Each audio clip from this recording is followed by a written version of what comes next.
Selamat bertemu kembali dalam layanan audio Sahabat Seperjalanan. Hari ini adalah hari Selasa 1 Juli 2025. Tema renungan saat teduh kita dengan judul Manfaat dari Penderitaan. Firman Tuhan terambil dalam 2 Korintus 1 ayat 5 sampai dengan ke-7.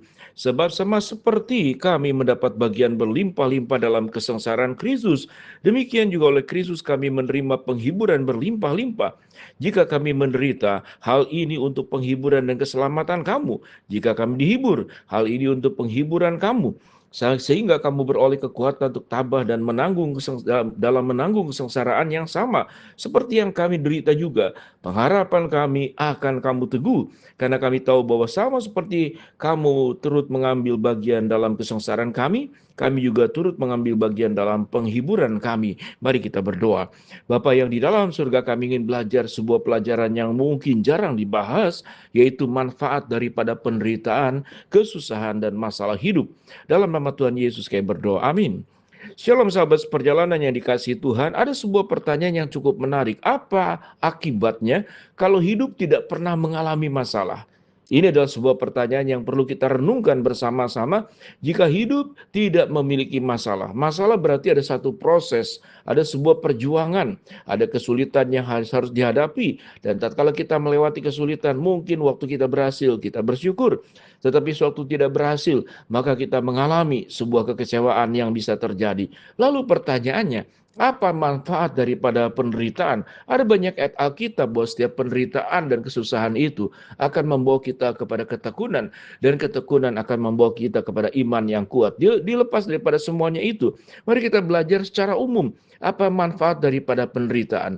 Mari kita belajar dalam sebuah proses pencapaian, mencapai apapun juga, maka di sana akan ada kesulitan, dan kesulitan dalam titik tertentu menjadi berat, itu akan menjadi sebuah penderitaan. Jadi penderitaan itu tidak selalu negatif.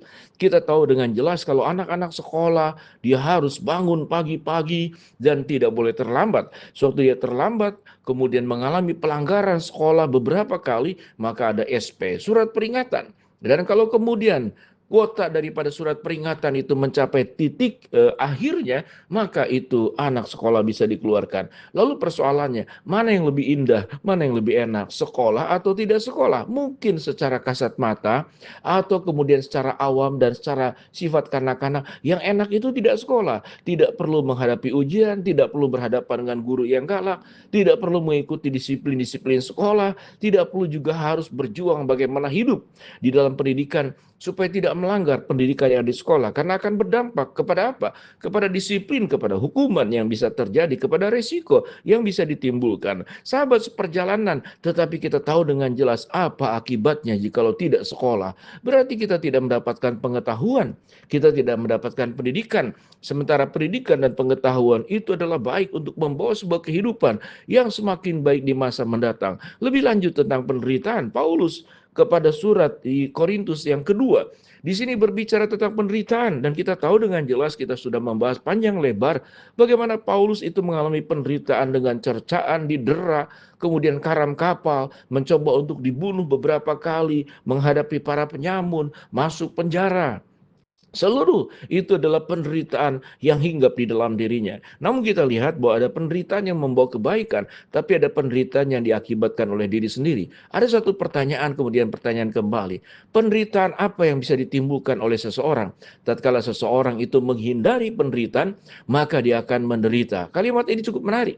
Tatkala seseorang menghindari penderitaan, maka dampaknya di masa depan dia akan menderita. Contoh saja, kalau kita tidak mau berjuang, maka akan penderitaan. Sewaktu kita tidak rajin, kita akan timbul dalam kemalasan. Sewaktu kita malas untuk menjaga diri, tidak berolahraga, tidak menjaga kesehatan, maka penderitaan timbul dengan sakit penyakit yang bisa diakibatkannya.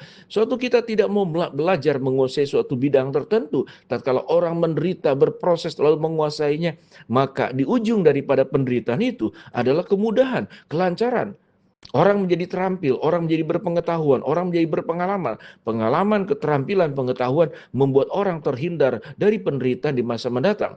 Tetapi orang yang menghindari penderitaan, berarti dia tidak akan punya keterampilan, dia tidak punya pengetahuan, dia tidak punya pengalaman. Dampaknya apa? Dampaknya dia menjadi sangat rentan untuk menghadapi berbagai macam persoalan yang bisa ditimbulkan di kemudian hari yang dilakukannya. Sehingga kalau kita berbicara tentang manfaat penderitaan, apalagi suatu penderitaan itu kita jalankan karena hidup kita dalam kebenaran, karena hidup seperti Paulus melaksanakan pekerjaan Tuhan, kehendak Allah untuk memberitakan jalan lurus di dalam Kristus, memberitakan kerajaan Allah sebagaimana yang Yesus perintahkan, menunaikan amanat agung Tuhan. Pergilah, jadikanlah semua bangsa muridku dan baptislah mereka dalam nama Bapa, Anak, dan Roh Kudus, dan ajarlah mereka melakukan segala sesuatu yang kuperintahkan kepadamu. Tatkala mengabarkan Injil, tentu ada pihak-pihak yang tidak suka. Itu yang dialami oleh Paulus, dan itu juga yang sudah terjadi di bagian daripada kehidupan Kristus sampai mati di atas kayu salib. Kristus adalah lambang penderitaan yang sangat sempurna dengan satu tujuan. Penderitaan itu manfaatnya membawa kepada kita keselamatan, membawa kita kepada penebusan dosa, membawa kita meninggalkan hidup lama, masuk ke dalam kehidupan baru, memberikan dampak kepada kita untuk punya kekuatan menjalani hidup ini. Karena ada Roh Kristus dan Roh Kudus, dan ada jaminan materai keselamatan. Dan tidak hanya keselamatan secara jiwa dan roh, tetapi keselamatan juga di dalam kehidupan, supaya tidak masuk ke dalam kehidupan, masuk dalam jebakan dosa. Kita menjadi orang yang berjuang hidup dalam kekudusan dan kebenaran. Lalu apa manfaat daripada penderitaan? Kita membaca kembali pada ayat yang kelima sampai dengan ketujuh.